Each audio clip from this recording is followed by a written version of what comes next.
আসসালামু আলাইকুম রহমতুল্লাহ। সম্মানিত দেশবাসী, শিক্ষকবৃন্দ ও অভিভাবকবৃন্দ, যে যেখান থেকে এই ভিডিওটা দেখতেছেন বা শুনতেছেন, সবাইকে স্বাগতম। আমরা জানি কারিকুলাম নিয়ে একটা দেশব্যাপী একটা ঝড় বয়ে গিয়েছিল, যে আমাদের শিক্ষক, শিক্ষার্থী, অভিভাবক সবার ভিতরে একটা অস্থিরতা বিরাজ করছিল। তো যাই হোক, সরকারের পরিবর্তনের সাথে সাথে আমাদের এই কারিকুলামও পরিবর্তন হয়ে যাচ্ছে। তো যেহেতু কারিকুলাম পরিবর্তন হয়ে গিয়েছে, ইতিমধ্যে ঘোষণা হয়ে গেছে প্রায়, তো সেখানে কিন্তু আপনার ক্লাস রুটিনের ভিতরেও একটা পরিবর্তন আসতেছে। তো আমাদের ক্লাস রুটিন কিভাবে হবে সেটা কিন্তু 2021 সালের এমপিও নীতিমালাতে বলে দেওয়া হয়েছে। 21 সালের এমপিও যে নীতিমালা আছে, সেই নীতিমালার আলোকে আমাদেরকে আমাদের ক্লাসের কার্যক্রম চালাতে হবে। তো নীতিমালা 2021-এর ভিতরে কি আছে, আমি এখন আপনাদেরকে সেটা পড়ে শোনাবো। আপনারা একটু সবাই আমার সাথে যুক্ত থাকুন। লক্ষ্য করুন, কে কিভাবে ক্লাস নেবে, কোন কোন বিষয় নেবে, এখানে সেটা স্পষ্টভাবে বলে দেওয়া হয়েছে। সুতরাং প্রধান শিক্ষকের সাথে বা সহকারী প্রধান শিক্ষকের সাথে কোনো সহকারী শিক্ষক তর্কে লিপ্ত হতে পারবেন না। যেমন এখানে লেখা আছে শিক্ষকতার বিষয় নির্ধারণ। শিক্ষক মণ্ডলীকে তাদের মূল বিষয় ছাড়াও প্রয়োজনে অন্যান্য বিষয় পাঠদান করতে হবে।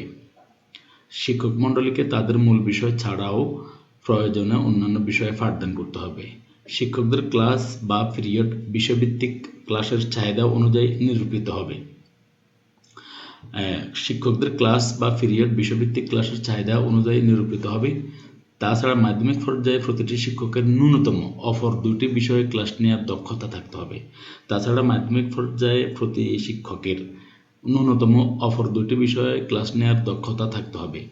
উচ্চতর স্তরের শিক্ষকদের প্রয়োজনে নিম্ন শ্রেণীসমূহ ক্লাস নিতে হবে। উচ্চতর স্তরের শিক্ষকদের প্রয়োজনে নিম্ন শ্রেণীর সমূহের ক্লাস নিতে হবে। যেমন কলেজ যুক্ত যারা আছে, তো কলেজের টিচাররা কিন্তু স্কুল লেভেলেও ক্লাস নিতে হবে। আবার স্কুলের যদি প্রাথমিক যুক্ত থাকে, মাধ্যমিক লেভেলের সাথে যদি প্রাথমিক যুক্ত থাকে, তাহলে প্রাথমিকও ক্লাস নিতে হবে। প্রতিটি শিক্ষা প্রতিষ্ঠানের প্রত্যেক শিক্ষককে উক্ত শিক্ষা প্রতিষ্ঠানের জন্য নির্ধারিত ও আবশ্যক অনুকরণীয় সহ পাঠ্যক্রমিক বিষয়ের ন্যূনতম একটি বিষয়ের দায়িত্ব পালন করতে হবে। তাহলে 3টা দায়িত্ব, একটা হচ্ছে আমি যে বিষয় দক্ষ সেটার ক্লাস নেব, পাশাপাশি অপর 2টি বিষয় আমি ক্লাস নেব। এরপরে আমাকে সাংস্কৃতিক যে কার্যক্রম আছে সেখানে একটা বিষয় অন্তত পক্ষে দায়িত্ব পালন করতে হবে। আশা করি ভিডিওটা সবার ভালো লেগেছে। ভালো লাগলে সাবস্ক্রাইব, লাইক, শেয়ার করে যুক্ত থাকুন। ধন্যবাদ সবাইকে।